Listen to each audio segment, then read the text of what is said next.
আমাদের জাতীয় নাগরিক পার্টি এনসিপির পক্ষ থেকে অঙ্গীকার করি, বাংলাদেশের প্রশ্নে, জনগণের প্রশ্নে আপনারা যদি ঐক্যবদ্ধ থাকেন, আপনাদের সাথে কাঁধে কাঁধ মিলিয়ে 24-এর মতো এনসিপি আবারও আগামীর বাংলাদেশে লড়াই করবে। আপনাদেরকে পাঞ্জাবি পায়জামা টুপি দেখে টার্গেট কিলিং করা হয়েছে। আমার মাদ্রাসার অসংখ্য ভাই এই টার্গেট কিলিং এর শিকার হয়েছেন।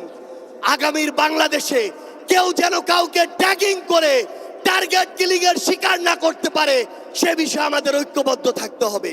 আমরা যদি ঐক্যবদ্ধ থাকি, আগামীর বাংলাদেশে আর কোন ফ্যাসিস্ট কোন নামে কোন ব্যক্তিকে সামনে রেখে কোন দলকে সামনে রেখে এই বাংলাদেশে দাঁড়াতে পারবে না। ওই 3, 4, 5 আগস্টে আমাদের আমির সাহেব, সিনিয়র নায়েবে আমির সাহেব কিভাবে মার্চ টু গণভবনের ঘোষণা দিয়েছিলেন। 2024 সালের ছাত্র জনতার অভ্যুত্থানের আমার সহযোদ্ধারা, আপনারা কেমন আছেন?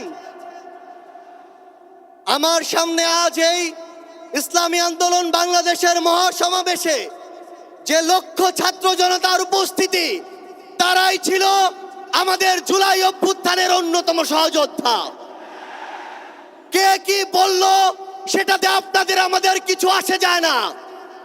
আমরা যতক্ষণ জুলাই অভ্যুত্থানের ওই স্পিরিটে নিজেদের বুকে ধারণ করে শহীদের যে আত্মত্যাগ, জুলাইয়ের যোদ্ধাদের যে রক্ত দেয়া, সেগুলোকে আমরা যতক্ষণ ধারণ করে সামনের দিকে এগিয়ে চলবো, ততক্ষণ কারো প্রোপাগান্ডা আমাদের কিছু আসে যায় না।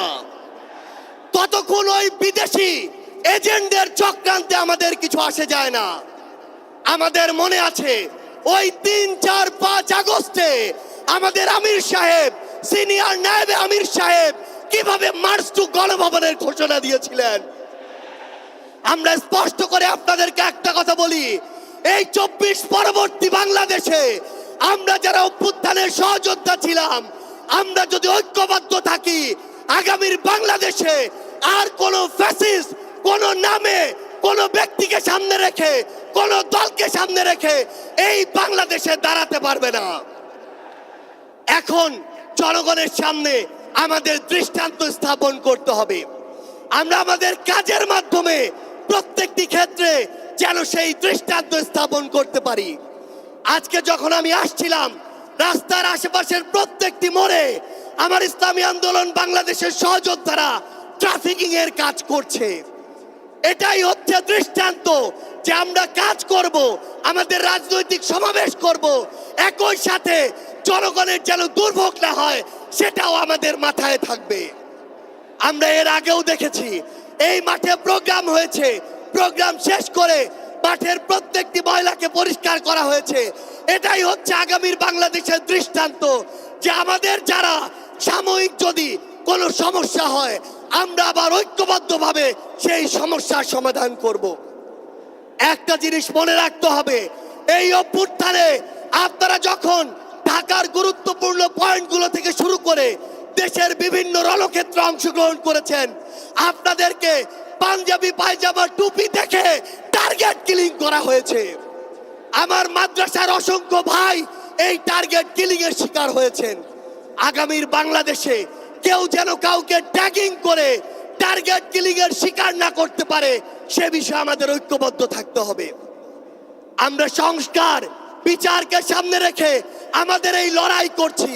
আপনারা পিআর এর কথা বলেছেন, এই যে পিআর, আগামীর বাংলাদেশের সংসদে আমরা যদি আসলেই জনগণের প্রতিনিধিত্ব চাই, তাহলে আগামীতে এই পিআর নিয়ে আমাদের আরো জোরে সোরে ভাবতে হবে।